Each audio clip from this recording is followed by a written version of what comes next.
अंधेरी रात थी और एक आदमी जिसका नाम आदित्य था अपनी कार से एक सुनसान पहाड़ी रास्ते पर जा रहा था। अचानक उसकी कार खराब हो गई। दूर दूर तक कोई मदद नहीं थी और बारिश शुरू होने लगी थी। वो कार से उतरा और टॉर्च जलाकर सड़क के किनारे किनारे चलने लगा। थोड़ी देर चलने के बाद उसे दूर एक हल्की सी रोशनी दिखाई दी। वो उस रोशनी की ओर बढ़ा और देखा कि एक पुरानी सी झोंपड़ी है जिसके बाहर एक आदमी बैठा आग ताप रहा है। आदित्य ने राहत की सांस ली और उस आदमी के पास जाकर बोला, माफ कीजिए, मेरी कार खराब हो गई है और मैं रास्ता भटक गया हूँ। आइए बाबूजी, अंदर आइए, इस मौसम में बाहर रुकना ठीक नहीं। आदित्य झोपड़ी के अंदर गया। अंदर भी एक लालटेन जल रही थी जिसकी रोशनी में उसने देखा कि एक बूढ़ी औरत चूल्हे के पास बैठी है। चाय पिएंगे बाबूजी? बूढ़े आदमी ने पूछा। आदित्य ने हाँ कर दी। जैसे ही उसने चाय की पहली चुस्की ली, उसे एक अजीब सी हल्की हल्की सड़ी हुई गंध महसूस हुई, जैसे कुछ जला हुआ हो या सड़ा हुआ हो। उसने सोचा, शायद इस पुरानी झोपड़ी की गंध होगी। आप कहां जा रहे थे? बूढ़े आदमी ने पूछा। मैं शहर जा रहा था, एक जरूरी काम से। आज रात आप नहीं जा पाएंगे बाबूजी, यहां तूफान आने वाला है और रास्ता बंद हो जाएगा। आदित्य ने बाहर देखा। बारिश तेज हो चुकी थी और बिजली कड़क रही थी। उसे लगा कि बूढ़ा आदमी सच कह रहा है। उसने फैसला किया कि वह रात यहीं रुक जाएगा। जैसे जैसे रात गहराती गई, आदित्य को और भी अजीबोगरीब चीजें महसूस होने लगीं।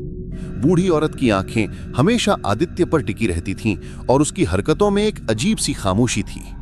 एक बार जब वह पानी लेने उठी तो आदित्य ने देखा कि उसकी गर्दन पर एक गहरा लाल निशान था, जैसे किसी ने उसे दबाया हो। आदित्य का दिल जोर जोर से धड़कने लगा।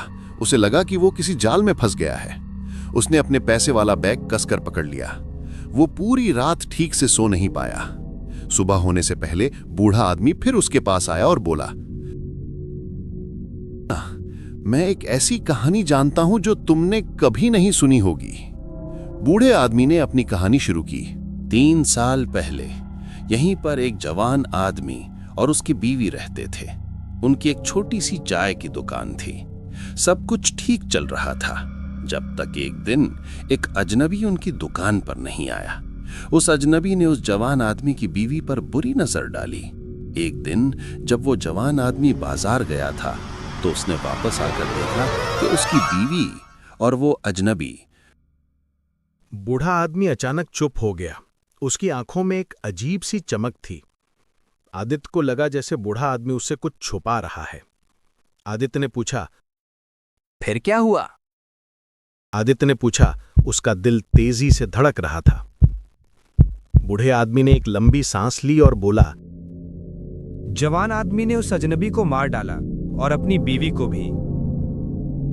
आदित्य को अब सब कुछ समझ आ रहा था। चाय में वो अजीब गंध, बूढ़ी औरत की गर्दन पर निशान, उनकी अजीब हरकतें, ये सब उस कहानी से जुड़ रहा था। उसे एहसास हुआ कि वो जिन लोगों के साथ हैं वे जिंदा नहीं हैं। वे वही जवान आदमी और उसकी बीवी हैं जिनकी हत्या हुई थी। उसने धीरे से अपनी नजर उठाई और देखा कि बूढ़ा आदमी और बूढ़ी औरत दोनों उसे घूर रहे थे। उनकी आंखों में अब वो चमक नहीं थी, बल्कि एक खालीपन था, एक दर्द था। आदित्य को लगा जैसे उसकी सांसें रुक जाएंगी। वो धीरे से अपनी जगह से उठा और झोपड़ी के दरवाजे की ओर बढ़ा। जैसे ही उसने दरवाजे पर हाथ रखा, बूढ़े आदमी की आवाज आई, आप कहां जा रहे हैं? अभी तो हमने आपको अपनी पूरी कहानी भी नहीं सुनाई।